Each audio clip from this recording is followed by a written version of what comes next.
रिधिमा के हाथ से मोबाइल छूटकर गिर गया। वो धम से नीचे बैठ गई। आर्यन ने उसको तेजी से आते ही संभाला। आर्यन, रिधिमा क्या हुआ? तुम किससे बात कर रही थी? रिधिमा बोलो भी अब।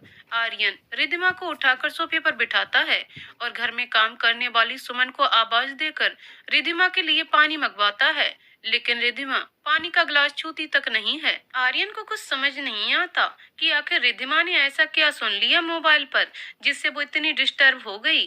आर्यन रिद्धिमा का मोबाइल उठाकर कॉल लॉग पर लास्ट नंबर चेक करता है। नंबर देखकर उसका माथा ठनक जाता है और वो फौरन वही नंबर डायल कर देता है। दूसरी तरफ से बात सुनकर आर्यन भी सुन्न होकर सोफे पर बैठ जाता है। तभी आरती जी आकर रिद्धिमा और आर्यन की इस अवस्था को देखकर घबरा जाती हैं। वो आर्यन को कसकर झिंझोड़ देती हैं। आरती, क्या हुआ बेटा? तुम दोनों को कुछ बोलते क्यों नहीं? आर्यन रोते हुए, माँ मेरा बेटा रिद्धिमान, मेरा मान, ये कहकर वो फिर शांत हो गया। आरती जी संजय जी को आवाज देती हैं, देखिए ना हमारे दोनों बच्चों को कैसे ये शांत पड़े हैं। पूछिए इनसे हमारे पोते को क्या हुआ, पूछिए प्लीज। संजय, रिद्धिमा? रिद्धिमा होश में आकर बताती है, डैड, रिद्धिमान ने अपने हाथ की नस काट ली। ये सुनकर संजय जी और आरती जी भी सकते में आ जाते हैं। रिद्धिमा किसी तरह आर्यन को होश में लाती है। आर्यन फौरन वॉशिंगटन की इमरजेंसी फ्लाइट टिकट बुक करके अमेरिका रवाना होने की तैयारी करने लगता है। आरती, ये सब? रिद्धिमा आर्यन का बैग पैक करते हुए और सिसकते हुए, मॉम, मान के दोस्त अभी का फोन आया था। उसने बताया, ये अभी ने ये भी बताया कि मान की गर्लफ्रेंड क्षमा उसको चीट करके किसी और के साथ चली गई, इसलिए उसने ये कदम उठाया। कहकर रिद्धिमा फिर से रोने लगी और आरती जी उसके गले लग गईं। 2 घंटे बाद आर्यन और संजय जी एयरपोर्ट के लिए रवाना हो गए। सुख सदन लखनऊ। संजय मल्होत्रा और आरती मल्होत्रा अपने बेटे आर्यन मल्होत्रा और बहू रिद्धिमा मल्होत्रा के साथ लखनऊ के एक बड़े से बंगले में पॉश एरिया में रहते थे। आर्यन और रिद्धिमा की बड़ी बेटी आर्या की शादी ऋतिक खन्ना से हो गई थी। इनका छोटा बेटा रिद्धिमान मल्होत्रा स्कॉलरशिप से वाशिंगटन यूनिवर्सिटी में एमबीए का कोर्स पूरा करके वहीं पर एक बैंक में कार्यरत था। वहीं पर ही उसको क्षमा श्रीवास्तव नाम की लड़की मिली जिससे उसको प्यार हुआ और बात एंगेजमेंट तक पहुंच गई थी। ये बात आर्यन और रिद्धिमा को पता थी। ये लोग काफी बार क्षमा से वीडियो कॉल पर बात भी कर चुके थे। क्षमा का मन मान के साथ लिव इन में रहने का था जिससे वो दोनों एक दूसरे को और जान समझ पाते, लेकिन मान ने इस बात के लिए मना कर दिया। मान अपने मॉम डैड के बहुत क्लोज था, इसलिए बाहर रहकर भी ऐसी कोई हरकत नहीं करता था जिससे उसके पेरेंट्स को ठेस पहुंचे। वो अपने दोस्त अभिजीत बैनर्जी के साथ एक हॉस्टल में रहता था। बीच बीच में वो लखनऊ आता रहता और उसकी फैमिली दी और जीजा जी भी उसको विजिट करते रहते थे। उसके गए हुए पूरे 3 साल हो गए थे और आज अभी द्वारा मिली इस न्यूज से पूरे सुख सदन में सन्नाटा पसर गया था। रिद्धिमा से सकते हुए, मान, मेरा बच्चा कैसे ऐसी कमजोर हरकत कर सकता है? वो बचपन से इतना स्ट्रांग रहा है, कैसे उसने एक बार भी अपने मॉम डैड के बारे में नहीं सोचा? आरती उसको संभालते हुए, बस करो बेटा, धीरज से काम लो, इस परिवार की सबसे मजबूत कड़ी तुम ही हो। तुम ही अगर बिखर गई तो कैसे चलेगा? रिद्धिमा दूसरे दिन भी बहुत बेचैनी से पूरे घर में टहल रही थी। आर्यन ने उसको फोन पर बताया था कि मान अब ठीक है और वो जल्द ही उसको वापस लेकर इंडिया आएगा। 2 दिन ऐसे ही बीत जाते हैं। फिर आर्यन और संजय जी मान को लेकर वापस आ गए। मान को देखते ही रिद्धिमा ने उसको गले से लगा लिया। मान ने अपनी मॉम और दादाजी के पैर छुए, फिर खाना खाकर रिद्धिमा के ही कमरे में उसकी गोद में सिर रखकर सो गया। जब वो काफी गहरी नींद में आ गया तब रिद्धिमा ने हौले से उसका सर तकिए पर रख और खुद आर्यन से बात करने बाहर आ गई। आर्यन ने सबके सामने कहना शुरू किया, अभी ने मान को हॉस्पिटल में एडमिट करा दिया था। हॉस्पिटल स्टाफ ने पुलिस कंप्लेंट कर दी थी, इसलिए सारी फॉर्मेलिटी पूरी करते करते आने में इतनी देर हो गई। आरती, कितना चेहरा मेरे बच्चे का उतर गया है, कितना चांद सा दमकता रहता था। रिद्धिमा, क्षमा, संजय, 1 हफ्ते के अंदर ही ये दोनों लोग इंडिया आने वाले थे, अपने अपने परिवारों को सरप्राइज देने और अपना रिश्ता आगे बढ़ाने। लेकिन फिर अभी ने बताया कि पता नहीं क्यों अचानक से क्षमा ने क्या सोचकर धीरे धीरे मान से दूरी बना ली। अभी ने बताया कि मान क्षमा से बहुत करीब था। इन दोनों की रिलेशनशिप एक तरह से प्लेटोनिक थी। उसकी दूरी मान बर्दाश्त नहीं कर पाया और ये कदम उठा लिया। आर्यन की आंखों में नमी आ गई। आरती, जो भी है, अब इस घर में मान से कोई भी इस बारे में बात ना करे। बिल्कुल नॉर्मल रहना और घर में जितना हो सके हंसी खुशी का माहौल बनाए रखना। रिधिमा कमरे में जाकर मान को चेक करती है। मान अभी सो रहा था। रिधिमा मान का सर सहलाने लगती है। तभी आर्यन रूम में आ जाता है। आर्यन, रिधिमा, हमारा बेटा। रिधिमा, कुछ नहीं होगा, सब ठीक हो जाएगा, लेकिन मान ने ये हरकत करके मुझे तोड़कर रख दिया है। आर्यन, प्लीज उसको डांटना मत। रिधिमा, रिधिमा रोते हुए, क्यों ना डांटूं इसको, कुछ हो जाता तो। तब तक मान उठ जाता है। मान, डांटिए ना मॉम, प्लीज डांटिए मुझे। आर्यन और रिधिमा हैरानी से मान को देखने लगते हैं। प्लेटोनिक रिलेशनशिप का मतलब दो व्यक्तियों के बीच संबंध, वासना रहित मैत्री वाला निष्काम प्रेम। मान रोते हुए, प्लीज मॉम डांटिए मुझे, बहुत बड़ी गलती हो गई मुझसे। आपने मुझसे 27 साल तक पाला पोसा, बड़ा किया, और मैंने 3 महीने की रिलेशनशिप के लिए आपका ही दिल तोड़ दिया। रिधिमा मान का हाथ थाम लेती है। आर्यन, रिधिमा और मान एक दूसरे का हाथ थामे से सक पड़े। आर्यन रात में अपने कमरे में अपने बेटे की बचपन की फोटोज देख रहा था। मान बचपन से ही बहुत रिजर्व और सीधा साधा लड़का रहा है। स्कूल कॉलेज का टॉपर, फिर IEELTS, TOEFL जैसी परीक्षा पास करके इंडिया के बाहर जाकर पढ़ना, ये सब उसने अपने दम पर हासिल किया था।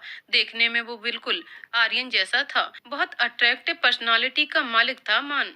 लंबा कद, आर्मी कट हेयर स्टाइल, कसरती बॉडी और सांवला रंग। रिधिमा तो उसको जूनियर आर्यन ही बुलाती थी। उसके जैसे सीधे लड़के का किसी लड़की को प्रपोज करना ही बहुत बड़ी बात थी। लेकिन जब क्षमा के साथ बात एंगेजमेंट तक पहुंच गई, तब आर्यन और रिधिमा को यकीन आया कि मान सच में उससे बहुत प्यार करता है। सभी मान के लिए बहुत खुश थे, पर आज सब तहस नहस हो गया। आर्यन और रिधिमा के लिए अपने बेटे को इस तरह देखना बहुत मुश्किल हो रहा था। कुछ दिनों तक सब मिलकर मान का मन बहलाने की कोशिश करते रहे, लेकिन मान ऊपर से तो हंसता था, लेकिन अंदर ही अंदर उसको क्षमा की याद तोड़कर रख दे रही थी। उसको क्षमा के साथ बिताए सारे पल याद आ रहे थे। वो रात में सबसे छुपकर छत पर जाकर बहुत रोता था। आर्यन का कजिन सिद्धार्थ मल्होत्रा उसकी वाइफ सुकीर्ति और रिधिमा की बेस्ट फ्रेंड थी। उनका घर भी जस्ट आर्यन के घर के बगल में था। दोनों घरों की ही छत आपस में जुड़ी थी और एक दूसरे की छत पर आने जाने के लिए गेट भी बना था। सिद्धार्थ और सुकीर्ति का बेटा साहिल मल्होत्रा काफी दिनों से मान को रोते हुए देख रहा था। मान और साहिल ग्रेजुएशन तक साथ थे। फिर मान MBA करने वॉशिंगटन चला गया और साहिल मान के दादाजी द्वारा चलाए जा रहे स्कूल गुरुकुल एकेडमी में बतौर मैथ टीचर कार्यरत हो गया।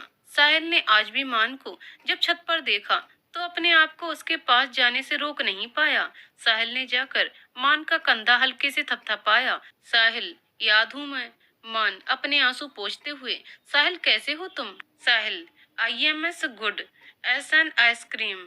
मान हंस दिया। साहिल थोड़ा रुककर, वैसे रोना अच्छी बात है, लेकिन उसके लिए रोना जिसने आपकी कद्र नहीं की। मेरे हिसाब से तो आंसुओं की भी वेस्टेज है और एनर्जी की भी। मान हैरानी से, तुम्हें तुम्हें सब पता है? साहिल, हाँ। मान को याद आया कि उसके डैड और सिद्धार्थ अंकल का रिश्ता बहुत गहरा है। दोनों ही एक मिसाल हैं सोसाइटी में। मान कुछ और कहता, इससे पहले ही साहिल ने उसको गले से लगा लिया। साहिल, बस कर, अब मत रो प्लीज, तुम इतना दुख डिजर्व नहीं करते, प्लीज मत रो अब। मान को साहिल से गले लगकर एक सुकून मिला, जैसे उसे कोई हमदर्द मिल गया हो। नेक्स्ट डे साहिल मान को अपने साथ गुरुकुल एकेडमी ले गया। ये स्कूल मान के दादाजी, डैड और सिद्धार्थ अंकल ने अपनी जमा पूंजी से बनवाया था। एक ही साल में ये स्कूल इंडिया में अपनी क्वालिटी एजुकेशन के लिए काफी मशहूर हो गया था। इस स्कूल की खास बात ये थी कि यहाँ इवनिंग शिफ्ट भी होती थी, जहाँ बिलो पॉवर्टी लाइन के बच्चों को फ्री में टॉप क्लास एजुकेशन दिया जाता था। इवनिंग शिफ्ट के लिए फैकल्टी स्टाफ सब अलग से रखे गए थे। हालांकि साहिल दोनों शिफ्टों में मैथ्स पढ़ाता था और बदले में स्कूल के प्रिंसिपल, जो कि मान के दादाजी थे, उसको अच्छी खासी सैलरी देते थे। आर्यन और सिद्धार्थ स्कूल को इतना टाइम नहीं दे पाते थे क्योंकि अभी वो दोनों रिटायर नहीं हुए। साहिल ने मान के दादाजी से कहकर मान को स्कूल का वाइस प्रिंसिपल बना दिया। ये सुझाव सबको पसंद आया क्योंकि स्कूल को एक यंग मैनेजर की बहुत जरूरत थी। और दूसरे, संजय जी अपनी उम्र के कारण एक साथ सारे काम संभाल नहीं पाते थे। मान भी इस बात के लिए राजी हो गया। वैसे तो स्कूल के मैनेजर पद के लिए एक लड़की, कंगना मल्होत्रा, पहले से अपॉइंटेड थी, जो अपना काम बखूबी करती थी। लेकिन उसके साथ दिक्कत ये थी कि वो इवनिंग शिफ्ट में काम नहीं कर पाती थी। इसलिए मान को दी गई वाइस प्रिंसिपल की पोस्ट से स्कूल को काफी फायदा हो सकता था। दूसरे दिन सुबह सुबह मान अपने केबिन में बैठा स्कूल का मैप बहुत ध्यान से देख रहा था। तभी दरवाजे पर दस्तक हुई। मान बिना नजरें उठाए कम इन प्लीज। दूसरी तरफ से एक खुशमिजाज आवाज उसके कानों में पड़ी। Good morning sir, my self Kangana Malhotra. आज से मुझे आपको सपोर्ट करना है। आपके दादाजी, मतलब सॉरी, प्रिंसिपल सर ने बताया है कि आप यहाँ के वाइस प्रिंसिपल हैं और अब सब आप ही मैनेज करेंगे। तो मैं मैनेजर होने के नाते आपको मैनेज करूंगी, मतलब सॉरी, रिपोर्ट करूंगी। वैसे मैं अपने साथ सारी फाइल्स। जब तक उस लड़की का बोलना बंद नहीं हुआ, तब माँ ने अपनी पलकें उठाकर उसको देखा। नारंगी चूड़ीदार प्लेन अनारकली सूट पहने कंगना लंबी गुथी हुई ढीली चोटी बनाई हुई थी, जिसकी कुछ लट उसके गालों पर आ रही थी और वो बार बार एक हाथ से उनको पीछे कर रही थी। दूध सा गोरा रंग, एक हरा फिगर, लंबा कद, आंखों में काजल लिए वो लड़की बहुत सुंदर थी। लेकिन मान का ध्यान उसकी सुंदरता पर कम और उसकी बातों पर ज्यादा था। कंगना अभी भी बोल ही रही थी। मान झुंझलाकर, miss Kangana Malhotra, please, for god sake be silent. Kangana को यकीन नहीं होता कि मान ने उसको चुप करा दिया, क्योंकि पूरे स्कूल में ये हिम्मत किसी की नहीं थी। Kangana, excuse me mister sir.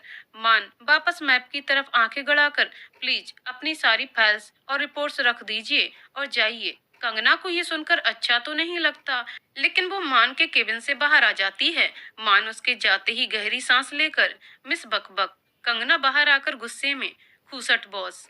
मान स्कूल का मैप चेक करके कंगना की लाई हुई फाइल्स और रिपोर्ट्स चेक करने लगा। वो कंगना के काम से काफी इम्प्रेस था। स्कूल में बने एक एक कमरे का उसने डिजाइन बनाया हुआ था और हर रूम के माइनस और प्लस पॉइंट भी बहुत अच्छे से लिखे थे उसने। सब कुछ समझते समझते उसको 4 घंटे लग गए। तभी लंच टाइम पर उसके रूम में नॉक हुआ। मान, प्लीज कम इन। साहिल, क्या बात है, सारी पढ़ाई आज ही कर लोगे क्या? जब से आए हो स्कूल का एक राउंड तक नहीं लिया। मान मुस्कुराते हुए बस चेक कर रहा था कि कहाँ से अपना काम स्टार्ट करूं। वैसे आई मस्ट से डैट, आप लोगों ने स्कूल के लिए बहुत मेहनत की है। वाटर पाइपलाइन से लेकर इलेक्ट्रिसिटी के एक एक सर्किट का रिकॉर्ड मेंटेन है। साहिल अपना लंच बॉक्स खोलते हुए, हाँ, शुरू में संजय दादाजी और आरती दादी ने बहुत मेहनत की है, तभी स्कूल एक ही साल में नई ऊंचाइयों को छू गया। सच कहूँ तो ये तुम्हारे और मेरे परिवार का एक ड्रीम प्रोजेक्ट है। तुम्हारा लंच बॉक्स? मान फाइल रखते हुए, हाँ, मॉम ने दिया था सुबह। मान भी अपना लंच बॉक्स खोलने लगा। मान, वैसे दादाजी के रूम में चलकर खा लें। साहिल हंसते हुए, उनका लंच रोज दादी लेकर आती हैं और दोनों ही लोग साथ में खाते हैं, इसलिए उन्हें कोई डिस्टर्ब नहीं करता। दादी फिर स्कूल में ही रुकती हैं और अपने हिसाब से घर जाती हैं। मान को ये जानकर हैरानी भी हुई और खुशी भी। मान, मॉम डैड और सिद्धार्थ अंकल भी रिटायरमेंट के बाद हम लोग के साथ आ जाएंगे। सुकीर्ति आंटी, साहिल खिलखिलाते हुए, मॉम कभी कभी आती हैं, प्री नर्सरी के बच्चों के साथ खेलकर चली जाती हैं। मान भी हंस देता है। तभी कमरे में दादाजी और दादी जी आते हैं, जिनको देखकर साहिल और मान खड़े हो जाते हैं। मान अपनी सीट छोड़कर साहिल के साथ वाली सीट पर आ जाता है। दादाजी मान की सीट पर बैठ जाते हैं और दादी जी उनके बगल में रखी चेयर पर बैठ जाती हैं। दादाजी, तुमने कंगना को कुछ कहा? मान, कंगना कौन? साहिल और आरती एक साथ हंस पड़ते हैं। मान, ओह अच्छा, मिस कंगना मल्होत्रा। नहीं दादाजी, मैं क्या कहूँगा उन्हें। दादाजी, जब से तुम्हारे ऑफिस से बाहर आई है, तब से मुंह बना ही हुआ है। वैसे तो कितना बोलती रहती है। मान, दादाजी कितना बोलती रहती है?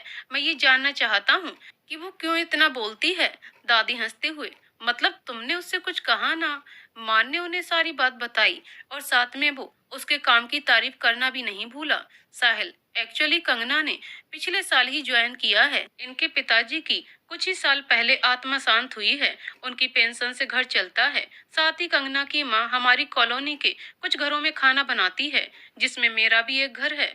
कंगना इस समय एमएससी कर रही है और उसका छोटा भाई लखनऊ के प्राइवेट इंजीनियरिंग कॉलेज से बीटेक कर रहा है। दोनों बच्चों की पढ़ाई की फीस अफोर्ड करने के लिए इनकी माँ ने डैड से रिक्वेस्ट की थी, कंगना को कोई छोटी मोटी जॉब दिलाने के लिए। डैड ने उसको यहाँ बतौर दादाजी की सेक्रेटरी लगवा दिया, लेकिन उसकी कड़ी मेहनत और ईमानदारी देखकर दादाजी ने उसे मैनेजर अपॉइंट कर दिया। यकीन मानो मान, कंगना से ज्यादा हार्ड वर्किंग एम्प्लॉय कोई ही नहीं है स्कूल में। हम लोग का तो चलो ये फैमिली सेटअप है, लेकिन कंगना तो बिना किसी स्वार्थ के इस स्कूल की सेवा कर रही है। मान, yes that I can see. Lunch over होने के बाद मान अपने केबिन से बाहर आकर कंगना का केबिन ढूंढकर दरवाजे पर नॉक करता है। कंगना, अंदर आइए भैया। मान अंदर आकर देखता है कि कंगना स्केल और पेंसिल से कोई डिजाइन बना रही थी। कंगना बिना मान की तरफ देखे, राजू भैया चाय रख दीजिए, और जो पैसे बचे हों उसमें से अपने लिए भी चाय लीजिएगा, और मेरे लिए मेलोडी टॉफी आप लाए की। कंगना नजर उठाकर ऊपर देखती है। मान हाथ बांधे उसको घूर रहा था। कंगना हड़बड़ाकर उठते हुए, सर आप। मान, आपकी रिपोर्ट्स के मुताबिक कंप्यूटर लैब में कोई इलेक्ट्रिसिटी वायरिंग की प्रॉब्लम है। चलिए मेरे साथ, वहां जाकर मुझे दिखाइए। ये कहकर मान मुड़ जाता है। कंगना तुरंत, आपने इतनी जल्दी सारी रिपोर्ट्स पढ़ ली? मान पीछे मुड़कर उसको घूरता है। कंगना, सॉरी सर, प्लीज चलिए मेरे साथ। तब तक स्कूल का दूसरा प्यून राजू कंगना के केबिन में चाय लेकर आ जाता है। मान देखता है कि हॉट पॉट में चाय के साथ खूब सारी मेलोडी टॉफी भी थी। मान बिना कुछ कहे केबिन के बाहर आ जाता है।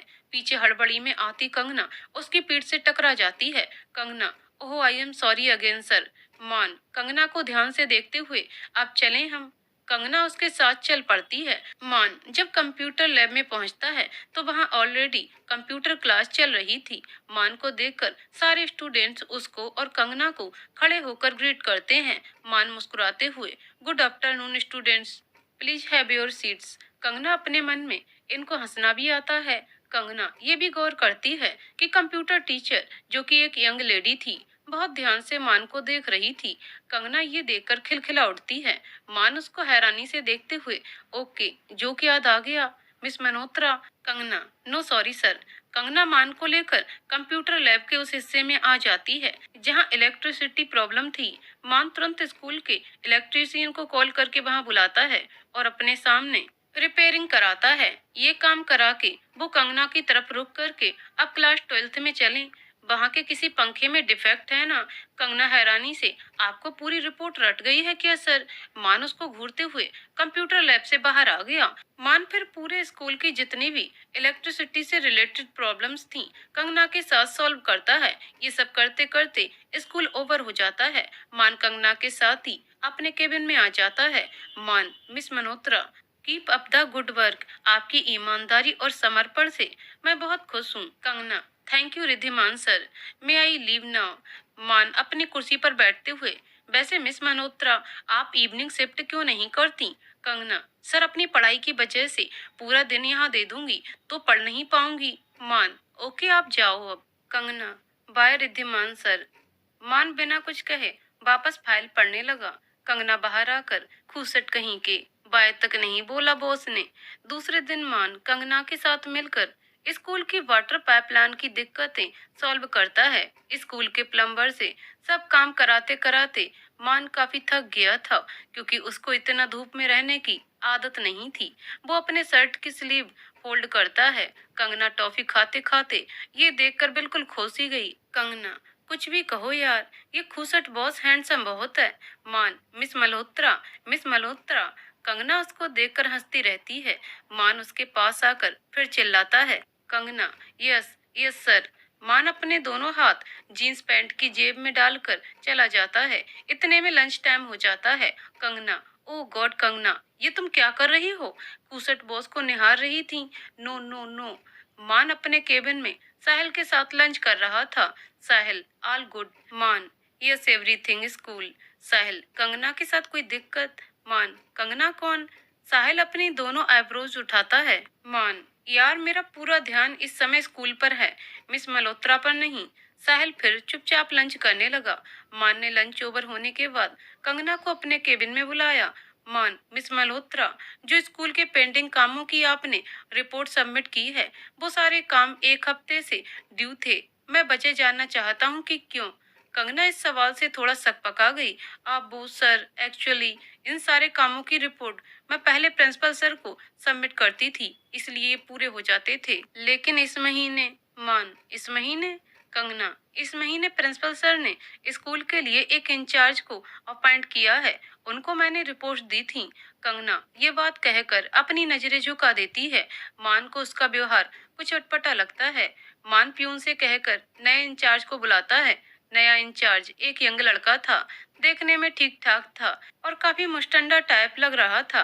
वो परमिशन लेकर कंगना के बगल वाली सीट पर बैठ जाता है। इसमें भी उसकी बॉडी कंगना की तरफ झुकी हुई थी। मान महसूस कर सकता था कि मिस मल्होत्रा उस आदमी के सामने बहुत असहज है।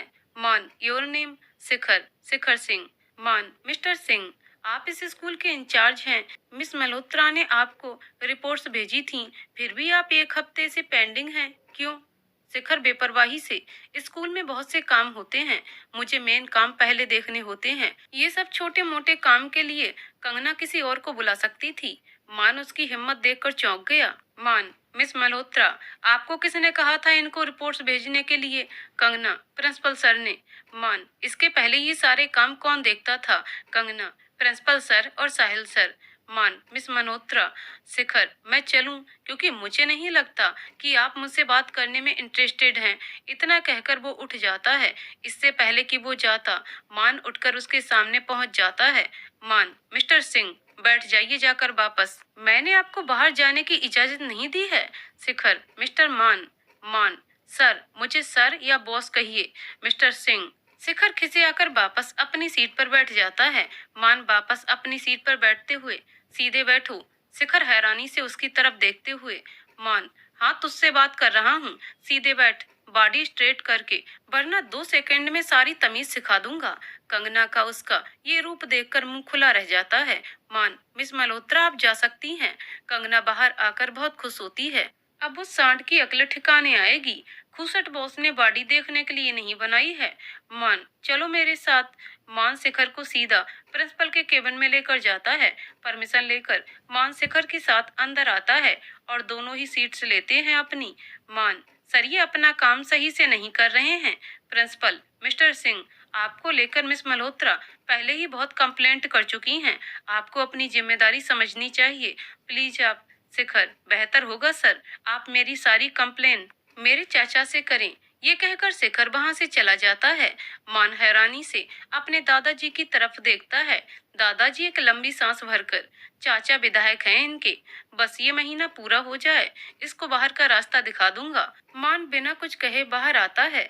स्कूल ओवर होने के टाइम मान मेन गेट पर खड़ा सिक्योरिटी चेक कर रहा था और बच्चों की लाइन लगवा रहा था। जब सारे बच्चे चले जाते हैं तो मान ने देखा कि कंगना की स्कूटी के पीछे शिखर अपनी बाइक लेकर जा रहा था। मान का माथा ये देखकर ठनक जाता है। वो भी अपनी गाड़ी लेकर उन दोनों के पीछे चल देता है। रास्ते में एक सुनसान जगह पर शिखर की बाइक कंगना की स्कूटी का रास्ता रोक देती है। मान भी अपनी गाड़ी कुछ दूरी पर रोककर उन दोनों की तरफ बढ़ता है। मान ने देखा कि शिखर कंगना से ऊंची आवाज में बात कर रहा था। उस अमेरिका रिटर्न्ड लड़के को देखकर, बहुत लाड टपक रही है ना तेरी। Kangana, mind your tongue mister Singh. इतने में ही शिखर कंगना का हाथ पकड़ लेता है। मान उन दोनों के नजदीक पहुंच जाता है। शिखर, हम सब कुछ माइंड करने को तैयार हैं, बशर्ते हमारे माइंड को तुम माइंड करो। कंगना अपना हाथ छुड़वाने की कोशिश करती है, लेकिन शिखर तब तक उसको अपने और नजदीक खींच लेता है। शिखर, कब से बता रहे हैं कि तुम पर दिल आ गया है मेरा, लेकिन तुम कुछ सुनने को तैयार ही नहीं हो। क्या रूप पाया है तुमने? तुम्हारी ही वजह से स्कूल ज्वाइन किया मैंने, और तुम हो की। इतने में ही कंगना अपने दूसरे हाथ से शिखर की आंखों में मिर्ची का स्प्रे डालकर स्कूटी लेकर तेजी से निकल गई। मान मुस्कुरा दिया। ये सारा वाक्य मान ने अपने मोबाइल में कैद कर लिया और वापस स्कूल आ गया। शाम को छत पर उसने साहिल को बुलाया और सारी बातें बताईं। साहिल, मेरा एक दोस्त है मीडिया में, उससे कहकर मैं इस वीडियो को वायरल करवाता हूँ और कल के न्यूज़पेपर में भी छपवाने की बात करूंगा। मान पहले मिस मल्होत्रा से कॉल करके पूछ लें, वरना उनका चेहरा ब्लर करवा देना। साहिल, यस, उसका नंबर है मेरे पास। साहिल कॉल मिलाता है, लेकिन तभी उसकी मॉम उसको बुला लेती हैं। साहिल अपना मोबाइल मान को थमाकर चला जाता है। मान थोड़ा असहज होता है, लेकिन फिर भी उसको कंगना को बताना तो था ही। दूसरी ओर से कंगना कॉल पिक करती है। कंगना, हाँ साहिल सर बोलिए। मान, हेलो मिस मल्होत्रा। कंगना फौरन से, रिद्धिमान सर। मान, जी मैं एक्चुअली वो। कंगना, सर कोई जरूरी काम था। मान, मिस मल्होत्रा, आज जब आप स्कूल से वापस जा रही थीं, तब मैंने देखा कि मान धीरे धीरे सारी बात बता देता है। कंगना बिल्कुल नॉर्मली, ओह सर मैंने आपको देखा नहीं। मान, मिस मल्होत्रा, क्या मैं वो वीडियो वायरल कर सकता हूँ? आप चाहें तो आपका चेहरा मैं ब्लर करवा दूंगा। कंगना, नो वे सर, पूरे समाज को पता चलना चाहिए कि लड़कियां कितनी मजबूत होती हैं। आप बिल्कुल बेबाक मेरा वीडियो डालिए। उस सांड और उस गैंडे विधायक की ऐसी की तैसी। मान कंगना की ये बात सुनकर बेधड़क हंस दिया। तभी साहिल छत पर आया और उसकी हंसी सुनकर ठिठक गया। उसने तुरंत मान का वीडियो बनाकर फैमिली ग्रुप में व्हाट्सएप कर दिया। उधर कंगना भी उसकी हंसी सुनकर शांत हो गई। कुछ सेकंड बाद मान को रियलाइज हुआ कि वो क्या कर रहा है। मान तुरंत, I am sorry Miss Malhotra, okay then see you, good night. Kangana phone रखकर अभी भी मान की हंसी में खोई थी। कंगना, हाय मेरे खूसट बॉस, हाय हाय हाय। तभी सुमन उसके रूम में दूध का गिलास लेकर आ जाती है। सुमन, हाय हाय तुमने क्यों इतना हाय हाय मचा रखी है कुन्नू? कंगना सकपका कर, जी मम्मी बस ऐसे ही, कुछ नहीं, आपको कुछ बताना था। कंगना सब बात अपनी मम्मी को बता देती है। सुमन, अरे वाह मेरी शेरनी, वेरी गुड। रास्ते में सुख सदन में सब डाइनिंग टेबल पर मान के वीडियो पर चर्चा कर रहे थे। मान को गुस्सा तो बहुत आया, लेकिन उसने सच सच सबको बता दिया। सुनकर सब कंगना की बातों पर हंसने लगे। मान भी मुस्कुरा दिया। ये देखकर आर्यन और रिधिमा एक दूसरे की तरफ सकारात्मक नजर से देखने लगे। दूसरे दिन ये वीडियो और न्यूज़पेपर्स की हेडलाइंस पूरे शहर में फैल गई। शिखर का ये देखकर दिमाग चकरा गया। उसको अपने चाचा से डांट पड़ी सो अलग। सारे ही लोग जहां कंगना की तारीफ कर रहे थे, वहीं जी भरकर शिखर की बुराई कर रहे थे। संजय जी को शिखर को स्कूल से निकालने की एक ठोस वजह मिल गई थी। मान को काफी शांति मिली थी। वो प्रिंसिपल ऑफिस जाकर उसने दो सुझाव उनको दिए। मान, पहला तो ये, इस स्कूल में एक कंप्लेंट एड्रेसल बॉक्स होना बहुत जरूरी है, जिसे स्टाफ, एम्प्लॉय, फैकल्टी, स्टूडेंट्स सब यूज कर सकें। इसका सीधा रिकॉर्ड आरती मैम रखेंगी। दूसरा, टीचर्स, स्टाफ, एम्प्लॉय जिनको कन्वेयर की जरूरत है, उनको बस उपलब्ध करा दी जाए, जिससे उनको स्कूल आने और घर जाने में कोई दिक्कत ना हो। प्रिंसिपल सर, ये सब कुछ कंगना के लिए? Maan, no sir, it's for the betterment of school. Principal, sure, आज से ही दोनों सजेशंस इम्प्लीमेंट हो जाएंगे। शाम को कंगना के घर विधायक खुद आते हैं और उसको सम्मानित करके उससे माफी मांगते हैं। कंगना को ये सब देखकर बहुत अच्छा लगता है और वो मन ही मन मान का खूब धन्यवाद करती है। दूसरे दिन स्कूल की छुट्टी होने से पहले कंगना मान के केबिन में आती है। मान, जी कुछ काम था miss Malhotra? Kangana, sir thank you कहना था मुझे आपसे फेमस करने के लिए। मान, व्हाट? कंगना, कल विधायक साहब ने खुद मेरे घर आकर मुझसे माफी मांगी। मान कुर्सी से अपना सर टिकाकर और अपनी हथेली की मुट्ठी बनाकर अपनी ठुड्डी पर रखता है। विधायक साहब, उस दिन तो आप इन साहब को गैंडा बुला रही थीं। कंगना, हाँ तो क्या जरूरत थी अपने भतीजे को इतना सांड बनाने की? जाहिल गवार कहीं का। लेकिन कल मुझे पता चला कि विधायक साहब वैसे नहीं हैं, इसलिए उनको इतनी इज्जत दे रही हूँ। मान वापस फाइल पढ़ते हुए, ओके, आपकी बात पूरी हो गई हो तो आप जा सकती हैं। Kangana, okay bye Riddhiman sir. Maan बिना कुछ कहे अपनी फाइल पढ़ता रहता है। बाहर आकर कंगना, ये खूसट के खूसट ही रहेंगे। उसके जाने के बाद मुस्कुराते हुए मान, सच आ फनी गर्ल। साहिल मान की ये हरकतें नोट कर रहा था और आर्यन को कॉल करके सब बता भी रहा था। मान पर नजर रखने के लिए आर्यन ने ही साहिल को बोला था, क्योंकि अमेरिका से आने के बाद मान बिल्कुल शांत हो गया था। केवल कंगना ही ऐसी इंसान थी जिसकी बातों पर वो दिल से मुस्कुराता था। रात में ये बात आर्यन ने रिधिमा से डिस्कस की। रिधिमा भी ये सब सुनकर खूब खुश हुई। आर्यन, क्या हमें कंगना को अपनी बहू बनाने के बारे में सोचना चाहिए? रिधिमा आर्यन की ये बात सुनकर चौंक जाती है। रिधिमा, आर्यन आप? आर्यन, रिधिमा मैं अपने बेटे को दोबारा खोने का रिस्क नहीं ले सकता, उसको कुछ हो जाएगा तो। आर्यन की आंखों में नमी आ जाती है। रिधिमा आर्यन का सिर अपने कंधे से टिका लेती है। रिधिमा, मानिक बहुत समझदार लड़का है, उसने जो भी किया प्यार में कमजोर होकर किया, अब दोबारा वो ऐसी गलती नहीं करेगा। रही बात कंगना को अपने घर की बहू बनाने की, तो हमें उसमें कोई ऐतराज नहीं है।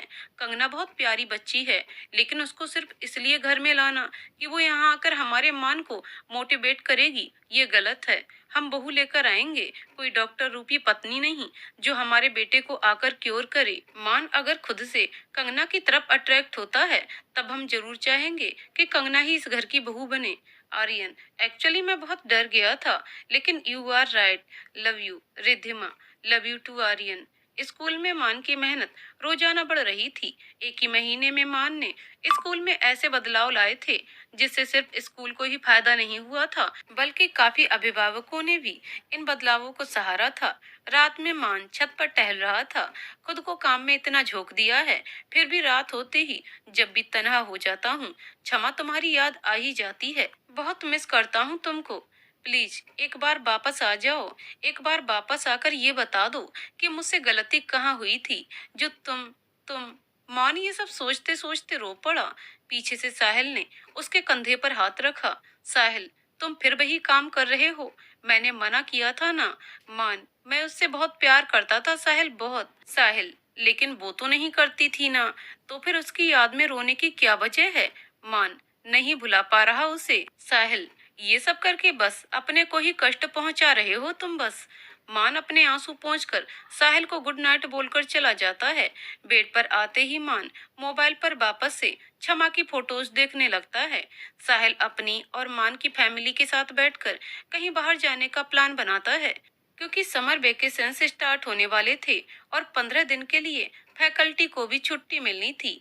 सब रेडी हो जाते हैं, लेकिन सिद्धार्थ और आर्यन को केवल 7 दिन की ही छुट्टी मिल पाती है। इसलिए सब लोग मिलकर तमिलनाडु के हिल स्टेशन एयरपोर्ट जाने का प्लान बनाते हैं। इसकी दो वजह थी। एक तो ये हिल स्टेशन बाकी हिल स्टेशन से कम भीड़ वाला था, दूसरे यहाँ के कॉफी के खेत बहुत मशहूर थे। आर्यन रिधिमा से जिद करता है कि कंगना को भी अपने साथ चलने के लिए कहे। रिधिमा को समझ नहीं आता कि वो क्या करे, कैसे कंगना को अपने साथ बुलाए। इस काम के लिए वो सुकीर्ति से मिलती है। सुकीर्ति को पहले ही सारी बात पता थी। सुकीर्ति, एक आइडिया है, वहां जाकर एक कॉटेज बुक करा लेते हैं, सब इकट्ठे ही रहेंगे, घर जैसे खाना भी किचन में बना लेंगे। उसके लिए मैं सुमन को अपने साथ ले चलूंगी, बताओ सही है ना? रिधिमा सुकीर्ति को गले लगाकर, वाह यार, तुम अब भी सबसे ज्यादा चतुर हो सुकीर्ति। वो तो मैं हूँ ही।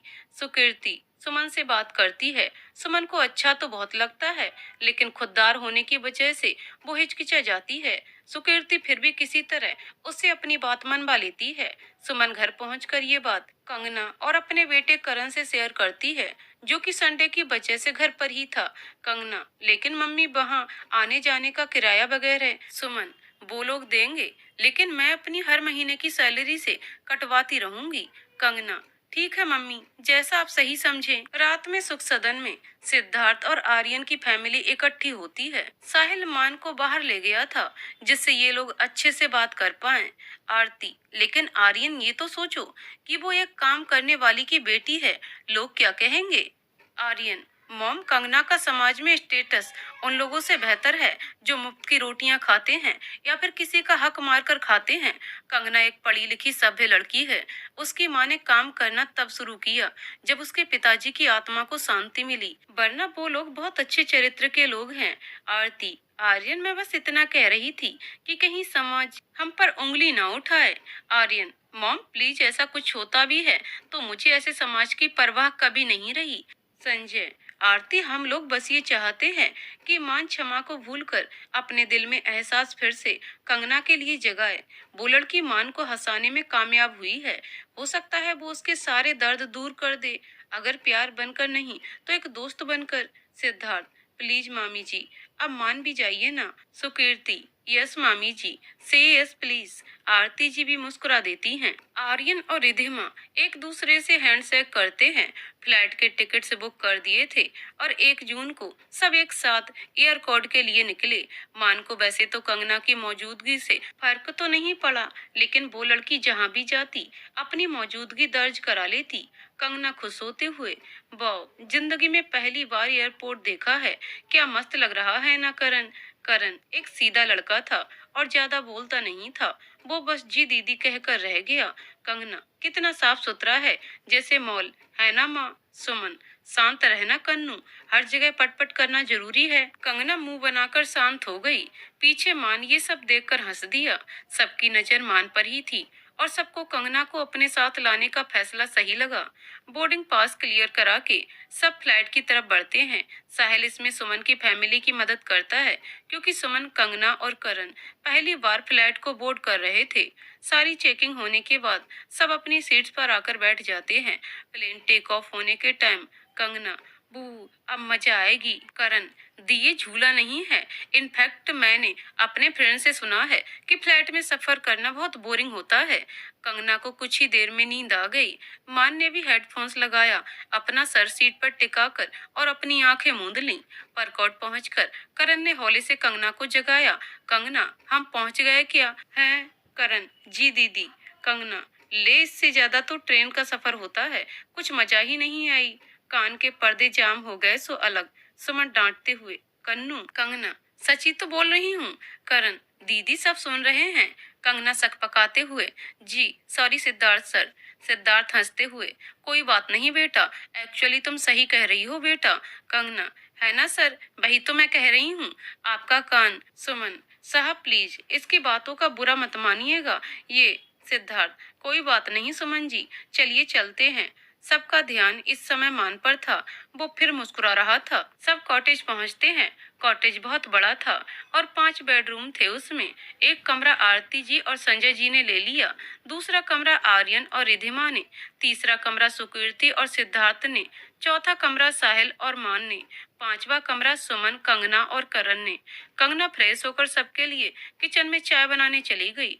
उसने यहाँ आने से पहले ही अपनी मम्मी से क्लियर कर लिया था कि किचन वो संभालेगी और उसकी मम्मी केवल एंजॉय करेंगी। करण भी कंगना के साथ मिलकर उसकी हेल्प करने आ गया। दोनों को अपनी माँ के लिए इतना काम करते देख आर्यन बहुत खुश हुआ। अब बस आर्यन ये चाहता था कि मान किसी तरह कंगना को अपने दिल में वो जगह दे सके जो उसने अभी तक क्षमा को दे रखी थी। कंगना को यहाँ आकर बहुत अच्छा लग रहा था। चारों तरफ हरियाली, सुहाना मौसम, हल्की हवा और खुशनुमा माहौल। लंच भी कंगना और करण ने मिलकर बनाया। लंच जब रेडी हो गया तो सब खाने की मेज पर आ बैठे। आर्यन, सुमन जी आइए, आप भी बैठिए हमारे साथ। कंगना, करण, तुम भी दोनों आ जाओ। सुमन को हिचकिचाहट हो रही थी, लेकिन सुकीर्ति ने किसी तरह उन लोगों को अपने साथ बैठने के लिए मना लिया। सबने खाना शुरू किया। सबकी नजर थोड़ी थोड़ी देर पर कंगना की तरफ जा रही थी। बिना कोई आवाज किए, प्रॉपर टेबल मैनर्स फॉलो करके वो धीरे धीरे खाना खा रही थी। करण और सुमन भी बहुत अच्छे तरीके से खा रहे थे। एक बार और सबको तसल्ली हुई कि ये कंगना मान को कभी निराश नहीं करेगी। लंच की तारीफ सबने की और फिर सब रेस्ट करने चले गए। शाम को सब एमरल्ड लेक देखने गए। पहाड़ों के बीच बनी ये लेक देखते ही मन करता था कि बस घंटों बैठकर इस लेक को निहारते रहो। शाम को चल रही मध्यम ठंडी हवाओं ने लेक की खूबसूरती को दुगना कर दिया था। शाम को ऐसी जगह देखकर फिर क्षमा को यादों ने घेर लिया। वो सबसे अलग हटकर पेड़ के सहारे खड़ा हुआ और वापस गमगीन हो गया। तभी उसके कानों में कंगना की आवाज पड़ी, कंगना आंटी अपना हाथ दीजिए, मैं आपको नीचे तक ले आती हूँ। कंगना ये बात आरती जी से कह रही थी। वो उनका हाथ पकड़कर नीचे लाई और कायदे से एक जगह देखकर उनको बैठा दिया। आज वो रोज के दिनों से इतर ब्लैक सिंपल जीन्स और रेड शर्ट कुर्ती में थी। लंबे काले सीधे बाल उसने खोल रखे थे जो कि हवा में लहरा रहे थे। वो अपने माँ और भाई के साथ सेल्फी लेने में व्यस्त थी।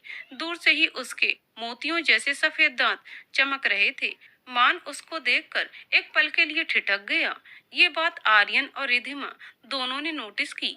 कुछ ही देर बाद सब एमरल्ड लेक पर पेडल बोटिंग के लिए जाने लगे। सभी दो हिस्सों में बट गए, जिसमें साहिल ने बोटिंग करने से साफ इनकार कर दिया क्योंकि उसके पैरों में दर्द हो रहा था।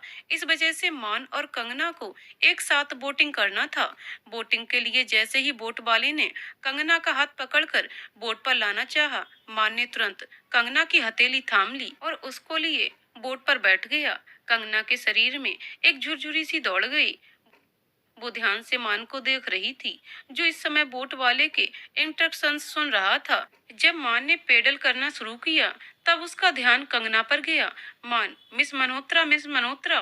कंगना चौंक कर, जी जी रिद्धमान सर। मान, पेडल कर पाएंगी आप? अब तक मान ने बोट चलाना स्टार्ट कर दिया था। Kangana, of course sir. Lucknow के चिड़ियाघर में मैंने बहुत बोटिंग की है, अभी दिखाती हूँ आपको।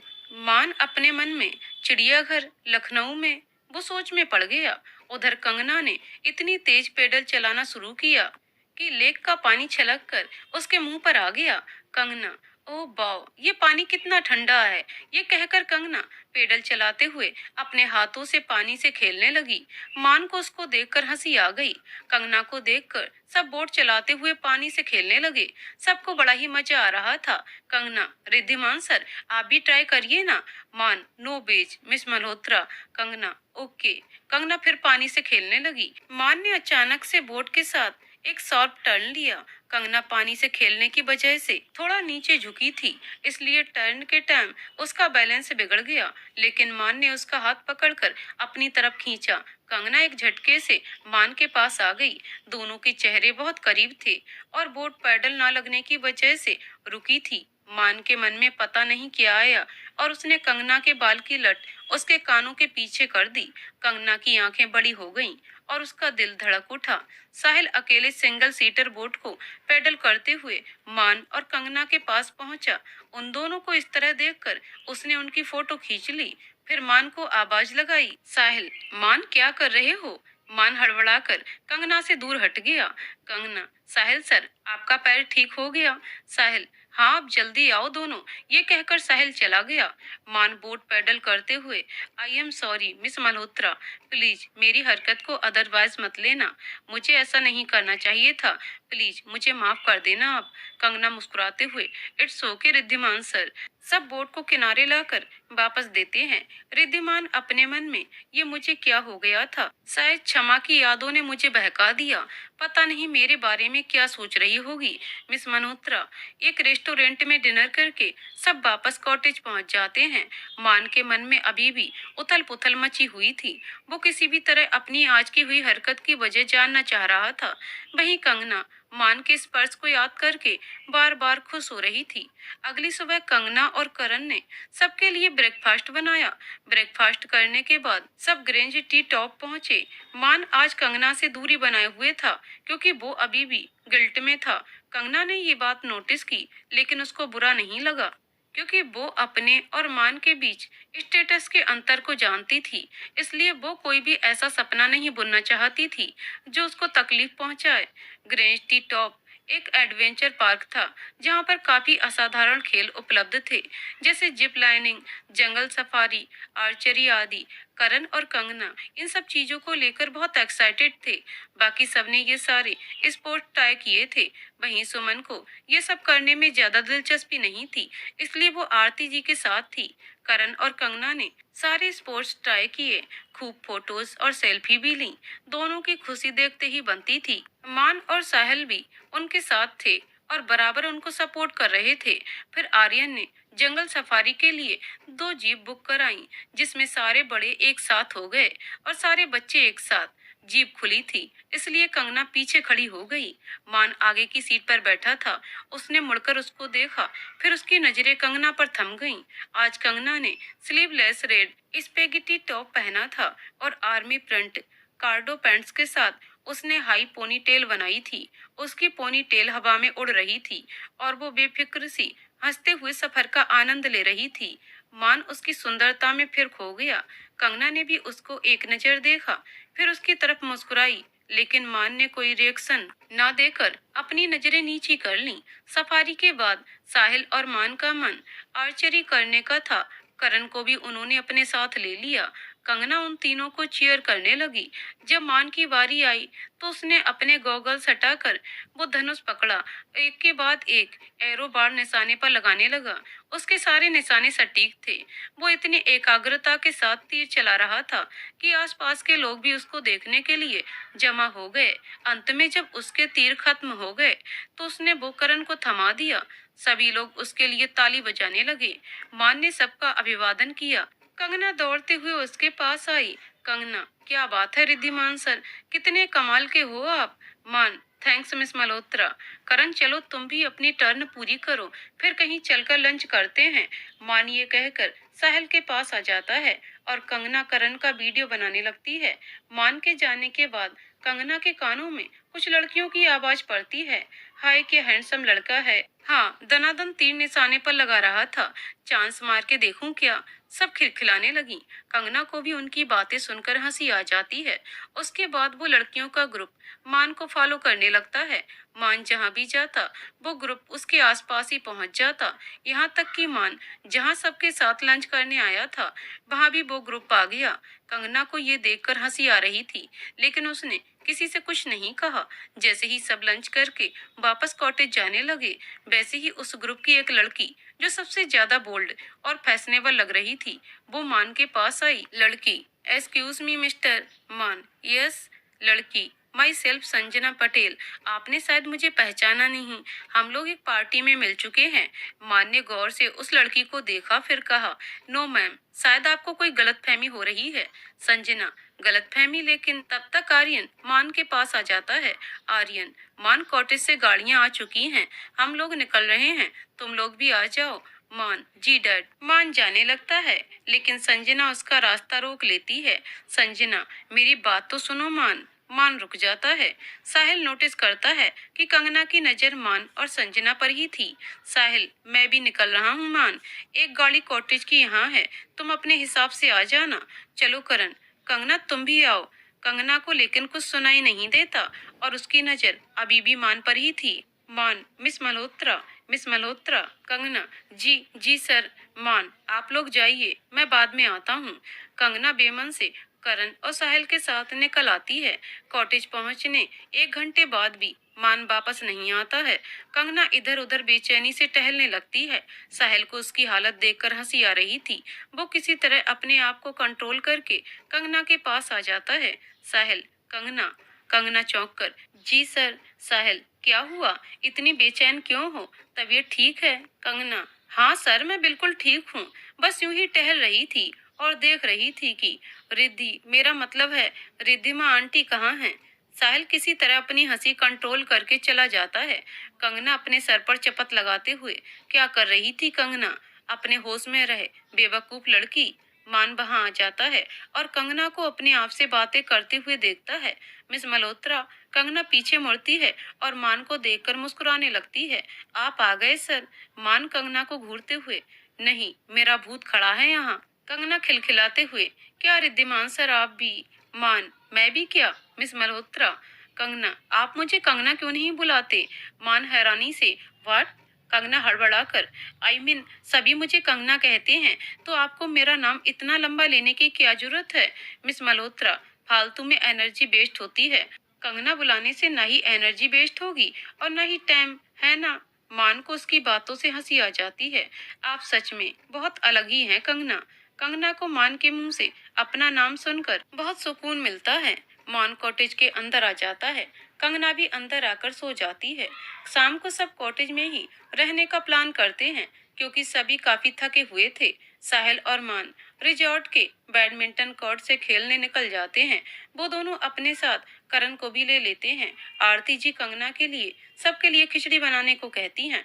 रिधिमा, लेकिन मॉम, मान तो खिचड़ी नहीं खाता। सिद्धार्थ, अरे हो सकता है कंगना के हाथ की बनी खिचड़ी वो खा ले। रिधिमा, सिद्धार्थ, उसने बचपन से आज तक खिचड़ी छुई भी नहीं है। आरती, रिधिमा बेटा, उसके लिए तुम कुछ और बना देना। रिधिमा, हाँ मॉम, उसके लिए हम दाल चावल अलग से बना देंगे।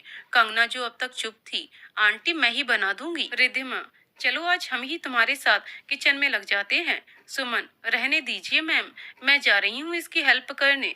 आरती, सुमन जाने दो ना, दोनों को तुम यहाँ आकर मुझसे बात करो। सुमन मुस्कुरा देती है। कंगना पहले खिचड़ी छौंक कर कुकर एक साइड करती है, फिर दही बूंदी का रायता, धनिया की चटनी बनाकर कढ़ाई में तेल गर्म करके मूंग दाल के पापड़ छानती है। रिद्धिमा कंगना को काम करते हुए बहुत ध्यान से देख रही थी। कंगना बहुत सफाई से काम कर रही थी और बहुत आराम से भी। कंगना, आंटी रिद्धिमान सर को कैसी दाल पसंद है?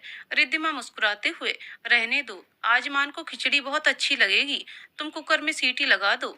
कंगना हैरान हो जाती है, लेकिन जैसा रिद्धिमा ने कहा वैसा ही करती है। डिनर के टाइम मान खिचड़ी देखकर मुंह बना लेता है, लेकिन जब कंगना उसकी थाली परोसती है तो उसको अपनी सजी हुई थाली देखकर लालच आ जाता है। एक साइड खिचड़ी, फिर एक छोटी कटोरी में चटनी, दूसरी बड़ी कटोरी में रायता, तीसरी छोटी कटोरी में देसी घी, एक छोटी प्लेट में सलाद, फिर एक क्वार्टर प्लेट में पापड़। मान खाना शुरू कर देता है। सबको खिचड़ी बेहद पसंद आती है। संजय, वाह कंगना वाह, आज तो तुम्हें मान गए। खिचड़ी जैसी बोरिंग डिश को भी तुमने 5 स्टार बना दिया। मान, यू आर राइट दादाजी, आज तो मजा ही आ गई। थैंक्स कंगना। कंगना के चेहरे पर एक खुशी की लाली आ जाती है। सबसे ज्यादा तसल्ली तो उसको इस बात की थी कि मान उसका नाम ले रहा था। रात में आर्यन और रिधिमा अपने कमरे में बात कर रहे थे। आर्यन, रिधिमा, क्या सुमन जी से कंगना के लिए बात करनी चाहिए? रिधिमा, पहले मान से बात कर लें आप।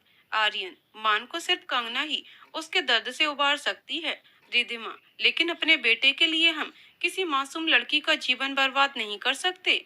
आर्यन, साहिल ने मुस्कुराकर कहा कि कंगना शायद मान को पसंद करती है। रिधिमा, शायद नहीं आर्यन, कंगना सच में मान को पसंद करती है। आज उसके बनाए हुए डिश की तारीफ सबने की, लेकिन उसके चेहरे पर सबसे ज्यादा खुशी तब आई जब मान ने उसकी तारीफ की।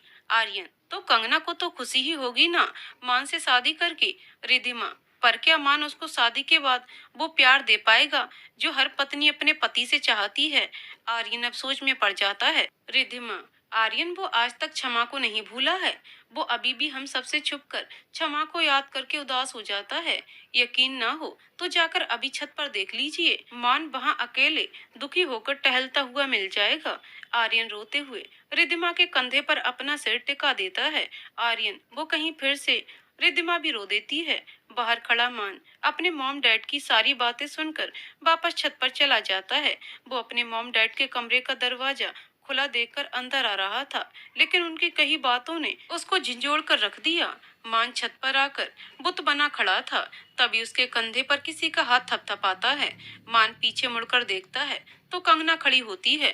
कंगना, मैं कब से आपको आवाज दे रही हूँ रिद्धिमान सर, आप कहाँ खोए हुए हो? मान कंगना के दोनों कंधे पकड़कर अपनी तरफ खींच लेता है। कंगना मान की इस हरकत पर सहम जाती है। वही मान कंगना की आंखों में ऐसे देख रहा था जैसे कुछ ढूंढ रहा हो। कंगना हिम्मत करके, रिद्धिमान सर, आप ये क्या कर रहे हैं? प्लीज छोड़िए मुझे। मान, तुम मुझसे प्यार करती हो? कंगना मान का ये प्रश्न सुनकर बिल्कुल सन्न हो जाती है। मान उसको झंझोड़ देता है। बोलो कंगना, क्या तुम मुझसे प्यार करती हो? कंगना की आंखों में आंसू आ जाते हैं। मान उसके आंसू देखकर उसी वक्त उसको छोड़ देता है। मान देखता है उसने जहां कंगना को पकड़ा था वहां पर उसकी स्किन रेड हो गई है। कंगना वैसे भी इतनी गोरी थी कि उसकी स्किन का लाल रंग अलग से चमक रहा था। मान कुछ कहता इससे पहले ही कंगना छत की दूसरी तरफ आ जाती है। मान उसके पास जाकर, मान, कंगना, कंगना, प्लीज रिद्धिमान सर, माफी मत मांगना आप। मुझसे आज तक किसी लड़के ने ना ही इस तरह की बात की है, ना ही मुझे इस तरह छुआ है। मैं आपका बहुत आदर करती हूँ, लेकिन प्लीज इसको मेरी कमजोरी मत समझिएगा। मान, आई एम सॉरी कंगना, मैं क्या तुमसे। कंगना, प्लीज मुझे 1 घंटे का वक्त दोगी अपना? कंगना हैरानी से उसकी तरफ मुड़ती है। आज पहली बार मान बहुत बिखरा और टूटा हुआ लग रहा था। कंगना को उसके ऊपर दया आ जाती है। कंगना, रिद्धिमान सर, मान, प्लीज थोड़ी देर यहाँ झूले पर बैठो, मैं अभी आया। कंगना बिना कुछ कहे उसकी बात मान लेती है। मान अपने बैग से फर्स्ट एड बॉक्स लेकर वापस छत पर आता है और कंगना के बगल में झूले पर बैठ जाता है।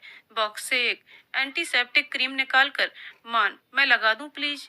कंगना से मना करते नहीं बना। मान ने बहुत आहिस्ते से उसको क्रीम लगानी शुरू की। कंगना के शरीर में फिर एक सिहरन दौड़ गई। मान की नजदीकी ने उसकी हार्ट बीट ऊपर नीचे कर दी। मान जब कंगना की दोनों बाहों में क्रीम लगा चुका था तब उसने बोलना शुरू किया।